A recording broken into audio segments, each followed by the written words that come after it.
beautiful beings. This is Lorian Rowan. This is Surfing Vuzuvaya. Okay, so I almost died today. I spent 6 hours sitting in the same spot.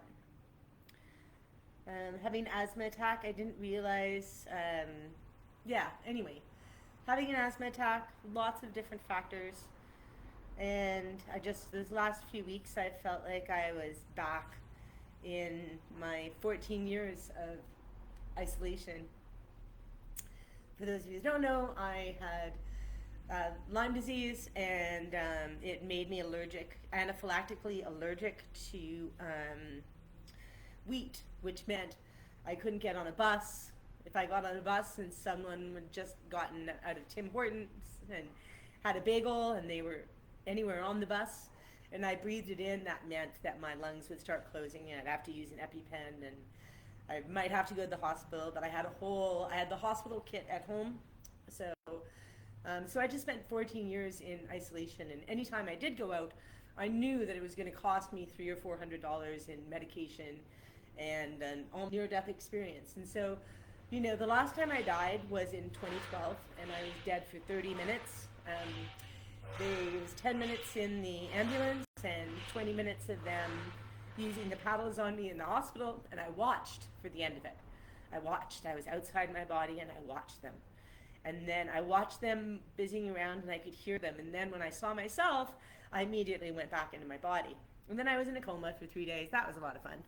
Anywho,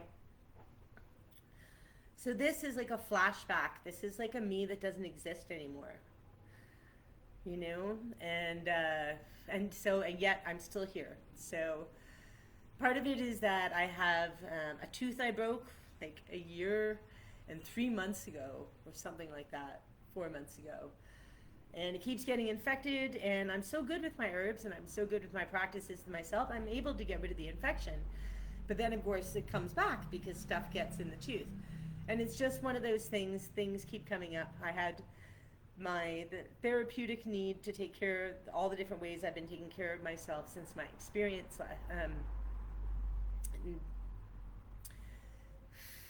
in 2022. And so I'm still here. And there really was a moment. It was really close this time. And I'm really thankful to the people that, I'm really thankful to be here.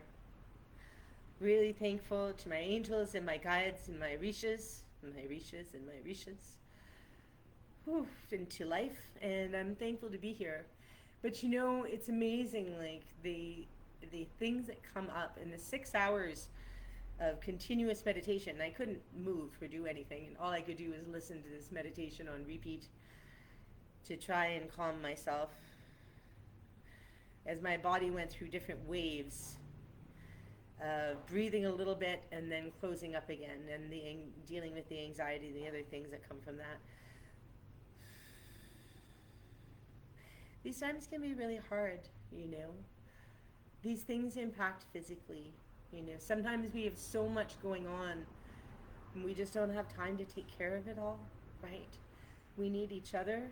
We need each other for everything. We need each other for hope, for laughter, for hugs, to witness our tears, because crying alone is important and that's a very real thing. But also having people witness your emotions and your process, because we don't need to be ashamed about that shit. This is life. Life is full of life. Life is lifey, So, one way or another. So thank goodness for dexamethasone. And thank goodness you can get that here even without a prescription, because I was not mobile enough to get to a doctor. Thank you, Carmine, for coming and bringing me medication, which will keep me alive. And I'm going to be alive today, and I'm going to be alive tomorrow, and I'm going to live for a fucking while, because I'm stubborn as fuck, and because it isn't my time to go yet. But not that death is a bad thing, When I was dead, it was amazing. It's just I have things I need to do here, and I'm very attached.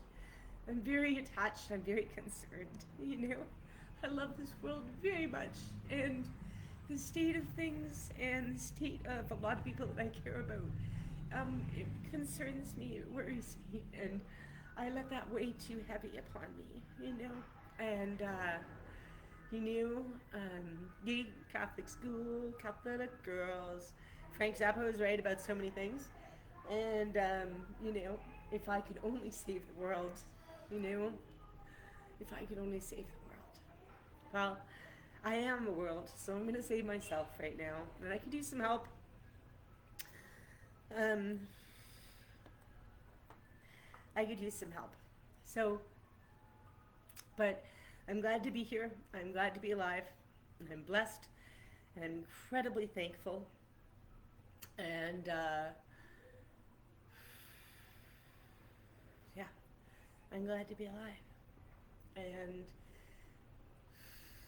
you know, it's interesting because every born medical intuitive that I've ever known, we all have intense breathing problems. Now this may be different now because I see a lot more people with the clairs. We used to not be able to talk about the clairs, clairaudience, clairsentience, um, clair, clairvoyance, right? There's another one too, but we used to not be able to talk about the clairs. Now there's so with the awakening, with the shift, there's so many people that have these talents. It's amazing and it's wonderful, and I'm really still am just adjusting. I've been just adjusting for a long time now, as more and more people awaken, and it becomes more and more okay just to be myself, you know. But we used to not be able to talk about the clairs because they were dangerous. And even in my experience, I've had governments and militaries and companies um, try to both bribe me and threaten me to work with them. But it's not even my choice. It's not even my choice. I can't use my talents that way. I have internal checks and balances that I chose. I did. I'd say there's my human shoes and then there's my larger self, my Ori, my larger perspective. And that perspective of me made rules. And those rules are important because the ethics of power is a responsibility, talent is responsibility. And yeah, yeah. So, you know, just because you see it doesn't mean that it's your responsibility. And at the same time, there is power in compassion, there is power in love, there is power in forgiveness, there is power in healing. You know, anger and resentment erode us, they erode us. And not in the beautiful ways, not not carving us like a sculpture, but you know, like when you were little, your parents say, "Don't make that face, or it's gonna stay that way." Or you made like an face. You know, I think sometimes internally that can be true. We get too used to or accepting of emotions. It's that balance again. On one hand, we have to express. We need to express.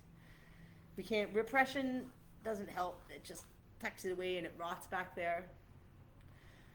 We have to express, and at the same time, we can't live there. You know, we have to express if